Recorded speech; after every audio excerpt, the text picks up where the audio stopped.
You got any of your releases handy? The original copies or anything like that?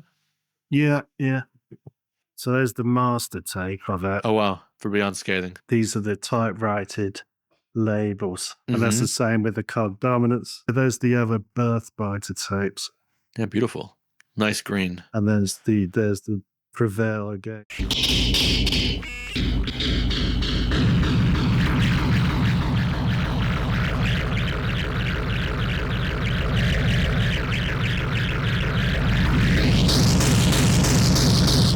Hello and welcome to White Centipede Noise Podcast, where we give language and a face to noise through long-form interviews with those involved in the underground. I'm Oscar Brummel, and today my guest is Mark Durgan of the legendary UK industrial noise project Putrefier, known for his earlier works on Broken Flag, Harbinger Sound, and his own imprint, Birthbiter, as well as contemporary works under his own name. Mark shared a new Putrefier track with the White Centipede Noise Patreon that subscribers at the WCN TV tier can download now. This is part 1 of the episode with Mark. To hear the full-length episode, you'll need to subscribe at patreon.com/whitecentipedeNoise. Once you do, you'll get access to this and other full-length podcast episodes, our dedicated Discord server, WCN TV content, and much more. This episode is sponsored by Rural Isolation Project. Visit ruralisolationproject.com for releases from Black Leather Jesus, Hare, Moosehead, Scathing, and more. Or check with a distro near you. Thank you to all of our Patreon supporters, and especially our generous partners and sponsors who make White Centipede Noise Podcast possible, as well as WCN Studios, a brick-and-mortar space dedicated to noise in Potsdam, Germany. Here, we produce White Centipede Noise Podcast, WCN TV content, and are open to the public as a noise-exclusive record shop. Come by our grand opening on February 22nd, 2025. We recorded our first in-person episode here last week with Max Klebanoff of Death Kneel and B. Traverse of Nimiami. You can watch or listen to it now on WCN TV at patreon.com/whitecentipedeNoise.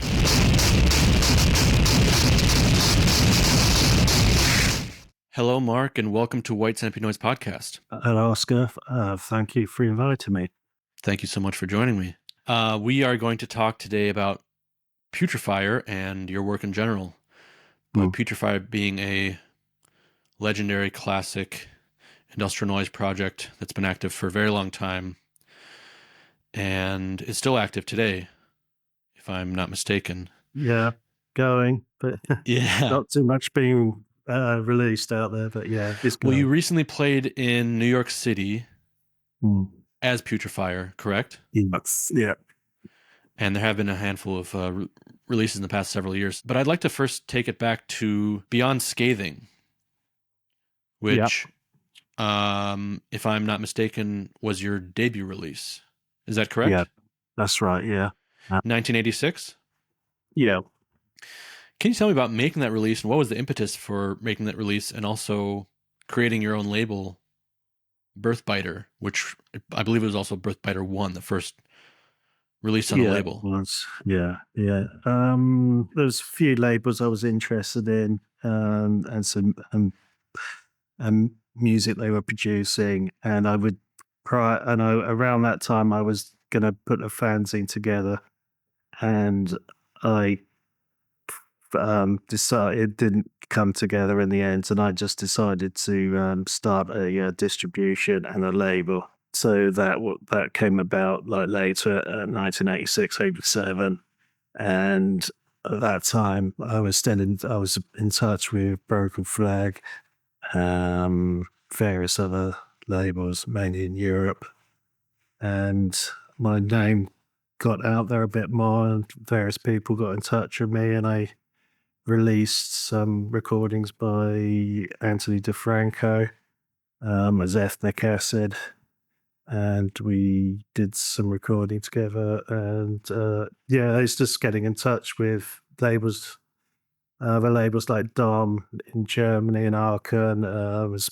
the Spender Geometrico label, various other things. Magazines were Force Mental and the Birth Death Compendium. They were one of my first distribution items that I did. Oh. It didn't go into anything majorly big, but it was just kind of selected stuff that I was interested in. Wanted to distribute at the time and thought it deserved a bit more of a wider audience. I have right off the bat a question from a person on the Discord. They want to know what the origin of the name Birthbiter was, and if there was a meaning behind the green covers. Well, I like I like the color of them. I suppose the putrefier reference might be that kind of tie in with it a bit more sort of decayed, sort of gangreney sort of look. I don't know. Um, but I mean, I think it was just names I was kind of words and stuff I was trying to piece together and come up with something. Um, I don't think there was any majorly. I suppose like quite a DIY aesthetic behind the covers. Quite, just mainly Xerox and collage put together, really. What was it that inspired you to make these types of recordings though at this time? I mean, this was your first debut release. Of course, the '80s in the UK were a ripe time for power electronics and noise, but the earliest time, and it still was probably pretty rare to come across and figure out. And I feel that your work, the putrefier stuff, is kind of stands out from a lot of the other type of noise and industrial and power electronics that was going on in the UK at the time. Yeah, I think, I mean, the interest was and always has been is like a blend of electronic and acoustic sounds, and I always think they go side by side. I don't think they're separated at all. So if, like, for instance, an environment, I didn't used to use a lot of environmental recordings. It's mainly metal and taped, some tape, noise, radio, and synth. I mean, for instance, the recordings that I do remember standing out for me were like the organ of New Blockaders Pulp 7 inch, the like the Ferial Khan Fine Andrew Chalk stuff, which was kind of coming out around then. Some of those Control Bleeding cassettes on Broken Flag, like Sense Mm-hmm. Maker, that had a mixture of kind of operatic and acoustic sounds, and I liked the diversity of what was being produced. Because there was a lot of static overload electronic stuff, which was a bit too one-dimensional for my taste. But I preferred something going on a bit more. But So when I kind of introduced you in the intro here, I mentioned industrial noise, and that's a term that I have used. I don't know if you identify with that or not, but when you mentioned the interest in combination of acoustic and electronic sounds, I think that does fit the bill. yeah, But I'm wondering if you have any thoughts on the term industrial and what it means to you beyond perhaps just only sound. Like, what does industrial art, industrial culture mean to you beyond maybe it sounds like this or like that? do you mean in visually or Yeah, I in? mean, what makes certain bands or artists or visual artists or authors kind of associated with industrial? Is there a certain like world outlook or philosophy or anything like that that you connect with the term? Um, I suppose it. I mean, it will have to have its sort of groundings in like 60s, 70s culture, and then I think the interpretation in the early 80s kind of brought it home, and that's how it's refined itself, I suppose. Um, I mean, I suppose harking back to like early performance artists, um, like Jean Tanguy or kinetic sculpture or actionist work. I mean, if, as industrial sound goes, I think it kind of it does stem more from an avant-garde perspective rather than any kind of. Um, I mean, especially, I mean, I wouldn't never consider industrial music after um, say maybe 1984 when it became more beat orientated, or around 1983. I mean, I don't think industrial music is uh, like beat music, like EBM stuff. Yeah. I do. I'm quite a purist in that respect. I kind of think it does have to be um, more in a stripped down way, and not, it's not disco music, Yeah, yeah, yeah. Well, then if you Um, do have that specific scope of it, how would you define industrial music in that earliest sense? What is key to industrial music? um, I suppose. Do you mean groups or artists, particular artists, or Not necessarily particular artists, but if you can identify like the characteristics or the of the sound or of the approach, like what yeah, makes something industrial music in the purest sense.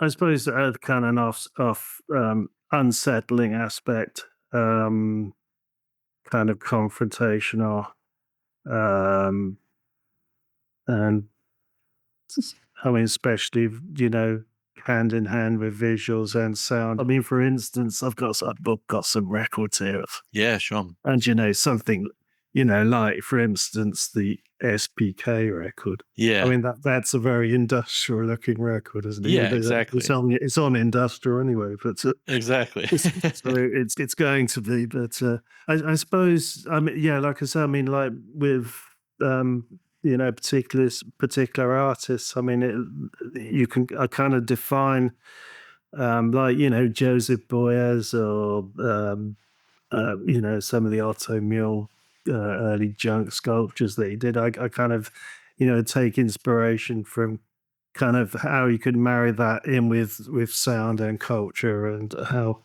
visually and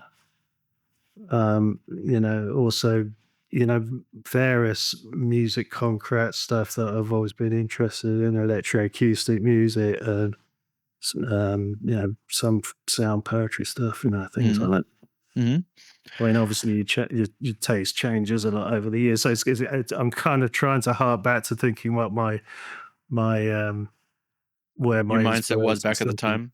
Yeah, because yeah, obviously, yeah. Well, then tell me about your release on Broken Flag and how you got in touch with those guys, and then talk about cog dominance a bit if you could. Um, yeah. So I suppose the recording techniques of which I was using was pretty primitive, as with a lot of people were doing. But it was a tape deck that my brother had, and I just able to borrow another two tape recorders and plug straight into this tape deck. So this is my multi-channeling, and I overlaid stuff using this method, and um, the beyond scaling was kind of overlaid in that way, but Cog Dominus is kind of a bit more, kind of got a little bit more to grips with making it sound a bit less lo-fi than it Hmm. was, but still.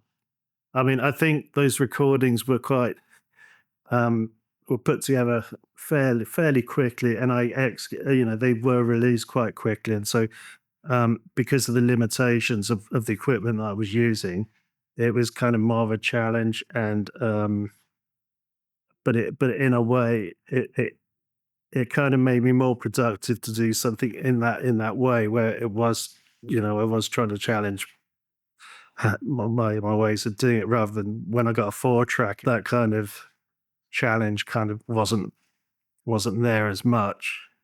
I kind of Did I you kind miss of it? hmm? Did you miss the challenge? Miss it. um not not really. I'm not really sure why it should have something that was made easier for me to do kind of took away from what the scrappiness of what I did before. So I Is that how kind you feel of about it? I mean, your work is so dense and multi-layered, and you hear that on the earlier stuff too, but on the later. So I am curious to hear. That's interesting to hear about the beyond scathing method, and I'm curious to hear more about how you did things going forward. Not including what you used, but also how you used it. mm, And that now that you yeah. mentioned the mix of the acoustic and the electronic, that kind of gives me a hint of what you're getting at. But I'm really curious to know more about how you how you generally worked back then and also going forward, how that evolved. Yeah, I mean, lots of cheap equipment, um, which I've also brought Yeah, show me if you to could. show you at some point. But Yeah. so, I mean, some of the pedals. These are the pedals that I was using, like the real cheap bargain basement flanger that you'd get. Wow. There's a Vox phaser as well. Are those still cheap bargains? I mean, those are They're probably probably not nowadays. anymore. Those probably nowadays very very valuable, I guess. Yeah, I suppose. I mean, yeah, I mean that was what was off, cheap at the time. That was my major expense was this Mm. this digital delay which I bought. So that kind of made me think, right, I've got to do some recording now because I've just spent a load of money on that digital delay. So I think working with cheap mics, I think even on like Cog Dominants, there was like I was hitting the mics with the cymbals, and it was kind of all done quite. There was an urgency in trying to get something down. Plus the fact that my brother didn't like me using his tape deck because he thought I was going to break it. So we'd like to, with this stuff, so I'd use it when he was out. So it was kind of this urgency about trying to put stuff together. How old were Um, you in these early days when you did your first releases recordings? um, would have been about 17 or so. Wow. But So so you're still I mean, living at home with your brother and your parents. yeah, yeah, Wow. yeah. So I mean, when I was at school, they had an EMS synth EA in the music room. So that was kind of my first introduction to sort of. Well, it wasn't my first. I had a Genesis 1000 synthesizer, which wasn't very good, but um, so I was kind of interested in synthesizers and electronics, but Mm. it was all yet to be really developed, really, I suppose. Can you talk a bit more about your recording progress or process? Because it seems like there's a lot of physical energy in your albums, and it seems like there's a lot of elbow grease and work that's gone into them. Despite that, you said that some of them were done quite quickly and urgently. Do you, was there as you went forward, was there a lot of compositional thought, editing, experimentation, kind of focused work that went into some of these releases that are quite complex and dense? Um, I think say with Cog Dominance, it was more. I think I worked with two channels, a left and right channel. So I'd record one bit, and then I'd of something I found interesting. Then I would change it totally and find another bit. This is all on the hop, really. It was so I would stop, edit.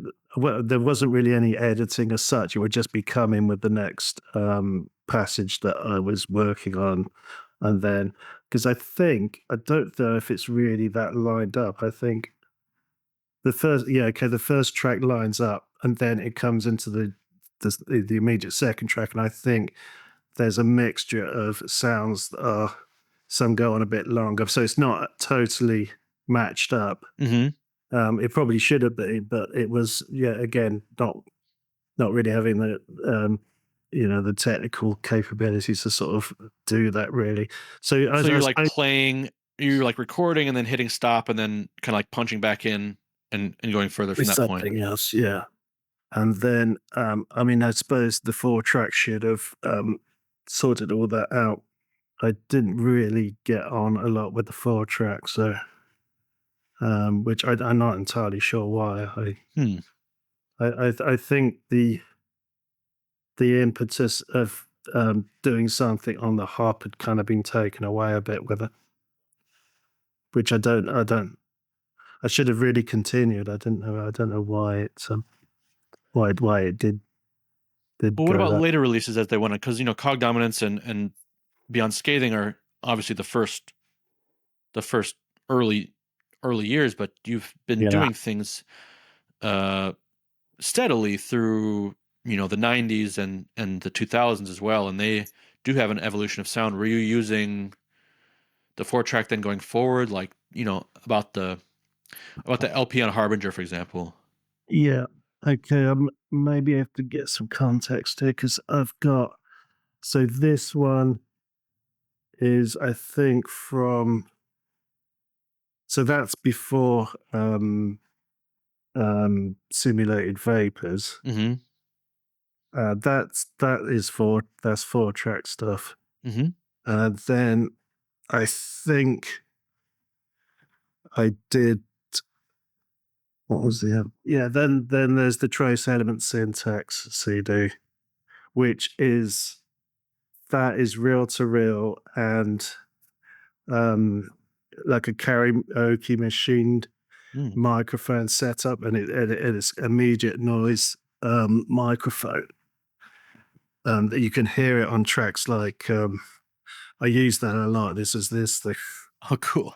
it That's the I karaoke was machine you're talking about? yeah, because Andy Bolus turned me on to one of these, and Yeah. I was a bit skeptical. I'd never used toys before, and then he and when I started using it, what Christ, this is like really just it was kind of quite destroyed and kind of like immediate sort of crunch of feedback. So Mm. it kind of worked out okay, and I use that along with this. This is what I've had forever. This. Which is a What is that? realtor. So this is pretty much on all the early recorders. Ah, This okay. so, um, and it's all valve, and I just get my hands in there, getting slightly electrocuted at times. So you're using it as a source for tape. Are you using loops or are you using recorded single reels? Yeah, I was trying to do the loops, but it was kind of quite a I think the heads were, it used to be quite muffled, really. Mm. A lot of the time. So I was trying to get away from that a little bit. I didn't want it to like it's particularly muddy someone's. So, but How were you yeah. how were you using that reel to reel? What were you using it for exactly? Well, for instance, I used it a lot on trace element syntax, and I was using it with a gate, and I was using it as a I was opening the spools up a lot, and I was recording and like going back and fast forwarding and kind of speeding up sounds and that. Again, it was kind of a bit of a. I mean, I think on that CD, I haven't listened to the CD in a long while, but I think it really could have done with editing, being edited quite a lot better. It sounds of it. I mean, like I said, it sounds you can hear on your work a lot of different layers going on and a lot of kind of stop and start Yeah. and this constant kind of modulation and rhythm and flow without it resolving in beats. But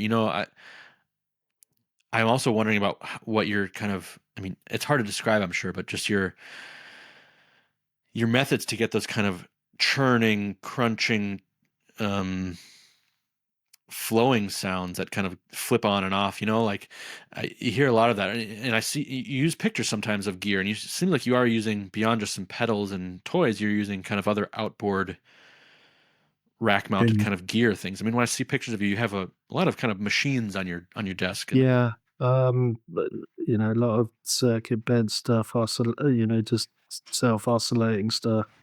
Yeah, it, and when you say about rhythmic, it is. I mean, obviously, there is. I think there's the basis of the putrefier sound is like a lot of it's to do with percussive sounds. I mean, yeah. that's kind of um, that I have to make that distinction to punctuate some of the noise, so as to try and keep the flow going and Mhm. keep and the interest, I suppose, in what's being produced. Are there any specific feelings, ideas, or topics that Putrefier is about, or that you're trying to convey with Putrefier? What social sort of things? Not I necessarily social, but personal, or are you anything specific? That doesn't have to be. I mean, maybe there aren't, but I'm just wondering if there was any sort of conscious goal or conscious thing you wanted to convey or feeling you wanted to get across. I I think it's more. I mean, I mean, okay, there isn't the message is more in the sound of what it's trying to produce, but it's trying to create an environment of an altered kind of state of different elements coming together. I mean, it does stem from like collage, uh, be it music or art, and it's just trying to piece stuff and cut it up in a not in a totally disjointed way, but try and bring it together in a cohesive way and make it sound interesting. I guess. I don't know. Mhm. How did the contribution to the Pure series come about?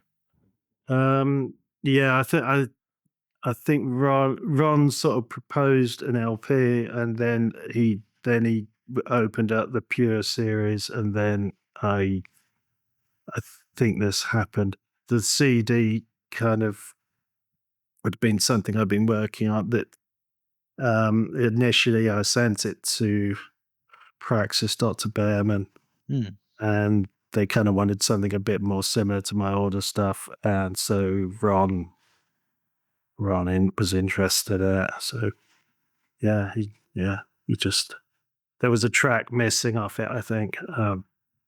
But Ron was oh, a he's track missing that you submitted that he didn't put on the CD? yeah, and I understand why he didn't want it really, because it was weird. It was at a Smell and Quim performance in Leeds. I can't remember what he must have been around 95 or something, and all of a sudden I'm working with that reel to reel and the karaoke machine and trying to get it all to kind of gel a bit. It was kind of like it wasn't, you know, it was a kind of destroyed sound. It wasn't particularly going anywhere. And then all of a sudden he hit Diz Willis, the saxophonist from Smen and Quim, appears and he's blowing his saxophone and improvising with my set. He didn't ask me or anything. He just appeared and it kind of saved me a little bit, I think. So I went with it. It got recorded and I stuck it on, and and Ron did like he goes, "You got to get rid of that stinky saxophone track." I said, "No problem." So, yeah, all right. Yeah, I guess that's curation. That's a label's job, I guess. I mean, as long as he checked it with you. I thought you meant he just didn't put it on without telling you. No, he did. He did mention it, but Yeah. I don't know. I must have recorded something else for it. Yeah. But yeah, but I'm not sure. I mean, the whole Pure thing. I mean, I was reading back on the book that just came out. I think it all Mm, kind of seemed like it all came together quite quickly and then finished or something. Was it a 5-year plan or 3 years plan or something that he was mm. on doing? But I think it went on a bit longer than that, didn't it? But I haven't read the book yet, but if he did that in 3 or 5 years, that's quite remarkable because that's a huge discography. That's a huge body of work with so many yeah, yeah, legendary releases by such important artists. I don't know. I kind of assumed it had spanned much longer. yeah, maybe it did. Can you tell me about kind of the British scene around that time? You mentioned Smell and Quim, who have quite a reputation. Bolus, Olympic Shipman. I would like to hear that about those sessions as well. But a lot of strong characters. A lot of it. There's something specific about British noise, and I can't put my finger on it. But there's something specific about it. It seems like a lot of the British people like to drink and like to party pretty heavily, and that happens together a lot. And there are a lot of stories about kind of seemingly rough nights. I feel like among the British Yeah, noise crew. What was yeah. that like back then? um, yeah, I maybe it was just because it was like a bit of a kind of rare event. So maybe that was why people were partying hard around it. But yeah, you're definitely right in saying a lot of drinking was going on, and oh yeah, other things. But it was, I mean, the whole. I mean, like for instance, like Leeds, you'd have you'd have Smell and Quib, you'd have what were the other bands? Dog Liver Oil. Yeah. You know, Leeds is in the north, correct? yeah, Yeah. it's Okay. Condom, Mm. Exposure Eyes. There's quite a few sort of people that knew each other and were doing quite similar things. So in London, for instance, you wouldn't. I mean, doing like more noisier things. I mean, I think it was kind of quite rare to come across. I mean, me and Andy got together, I was really kind of. I think we were both kind of quite pleased that we kind of were, working a similar frame of mind of what we wanted to produce and put together. I mean, because you had like bands like which were probably trying to be more kind of industrial. That's another thing. I mean, you get bands that are kind of follow a particular um, set of industrial ideas rather as opposed to a. I mean, the distinction Yeah. between noise and to how people like were influenced by I don't know Einstein's and Neubauer or something. But I mean, I'm not using them as. I'm just thinking of how people kind of more um, influenced by more mainstream stuff as opposed to Yeah. obscure stuff. Do you think If that's that a makes key sense. to industrial music? Or that is that it's kind of each artist is original? Well, then on that, or Then, I mean, like in general. in your pure terms, in your pure kind of definition, Um, or is originality not like the most important part? I think I think technique and sounding different is. I mean, I like for instance, I wouldn't be able to kind of have um, a global view on the state of noise or in power electronics or industrial music because it's something that I don't have enough knowledge about. But that back then it was kind of like it was a lot, even like okay, we're talking say around about 30 years ago or so. Yeah. It wasn't an oversaturated market. You could pick and choose a lot of stuff, and I mean, I think magazines like Banana Fish were kind of covering pretty much everything that was coming out at that time. I seem to remember seeing a few issues, especially like Japanese stuff. It was just like you kind of knew what was there and what was available. Mm. So today, yeah, very.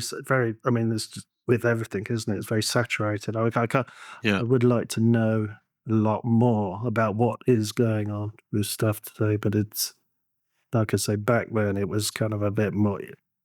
You weren't spoiled for choice, really. You were able to Yeah. kind of just, stuff would come along, and or you'd see it, or go out and see it live, and it would generally make an impression, I guess.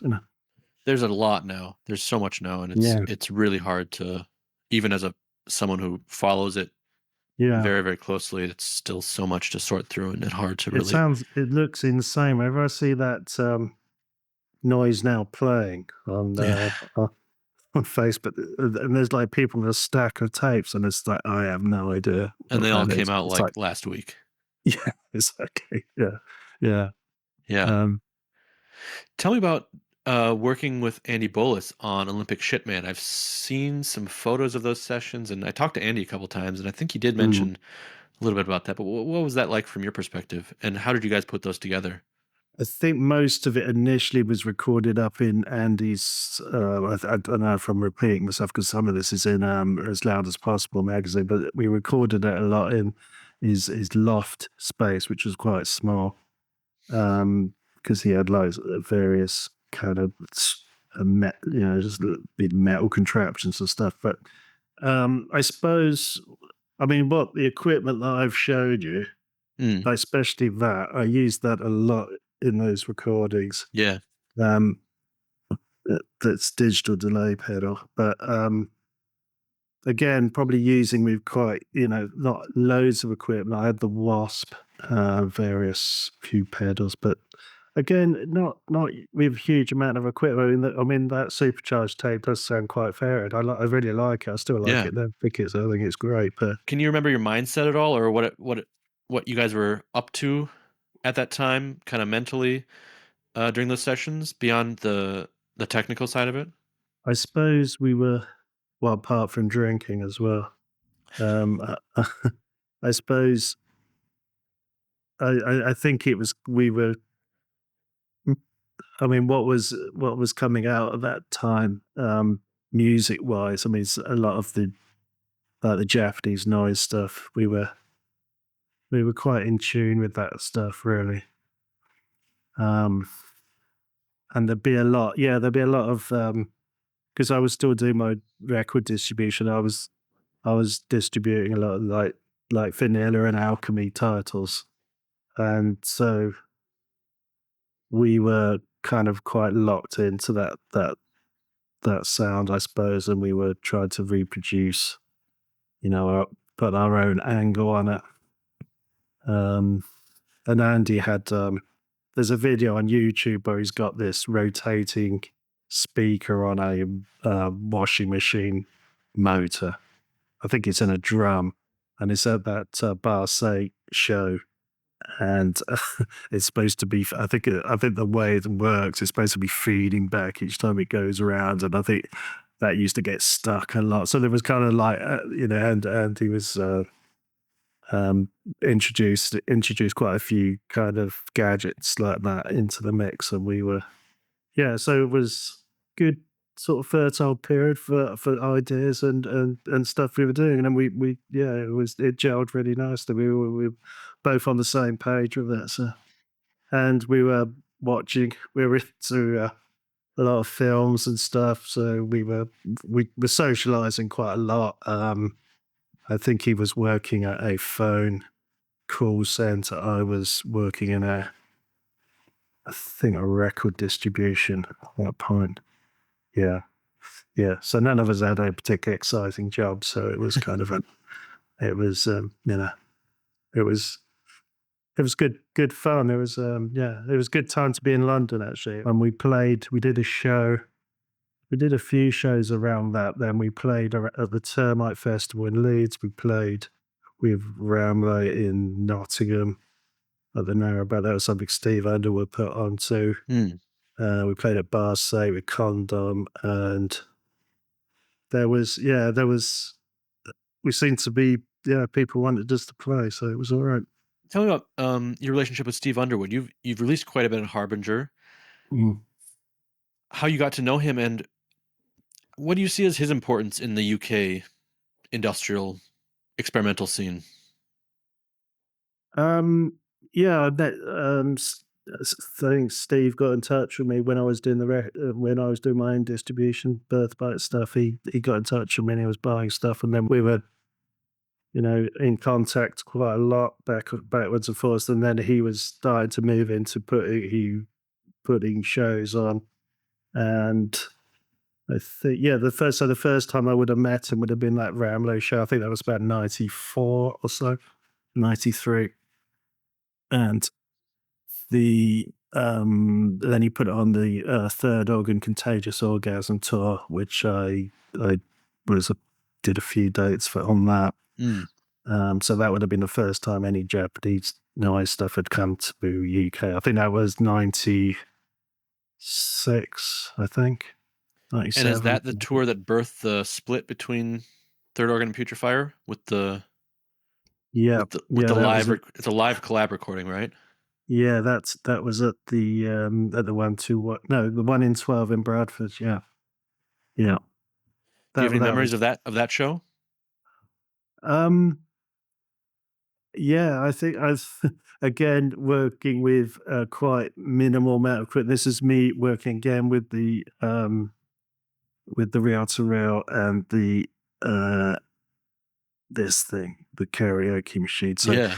it's I think it was at that point where I kind of really needed it. There was kind of a realization for me, thinking I've got to get rid of this gear. I've got to get some new stuff, and I did. I just had to like just change my whole mindset about stuff. So it was just I got a sampler and various other things, and just decided to just reinvent the sound a bit, just move it up a notch. Really, it was just kind of not going anywhere with what I was doing.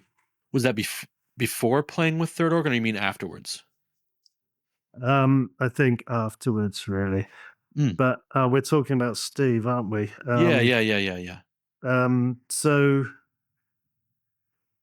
yeah, so I think Steve then he went on to put a lot of live stuff together, and like he invited me most of the time. So it was all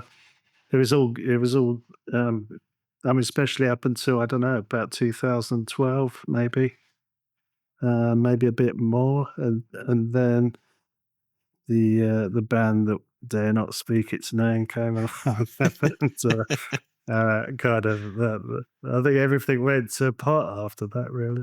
Yeah. Yeah. So not so much live stuff, and then yeah.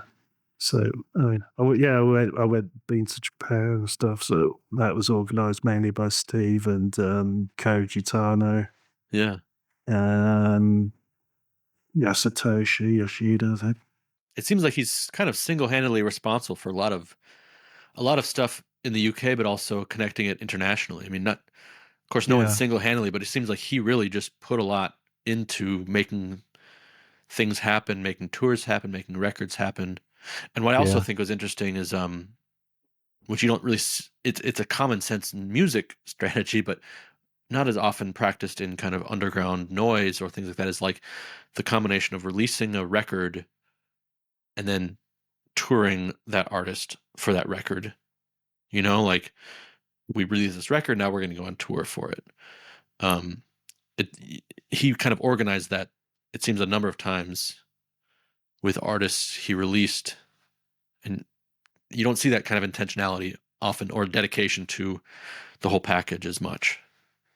no, and I think he had it. He had like a good rolling stock of stuff that he was just constantly putting out and moving on. Tell me about your desire to collaborate. You've done a lot of collaborations. Have most of them been live in person collaborations? Yeah, mainly.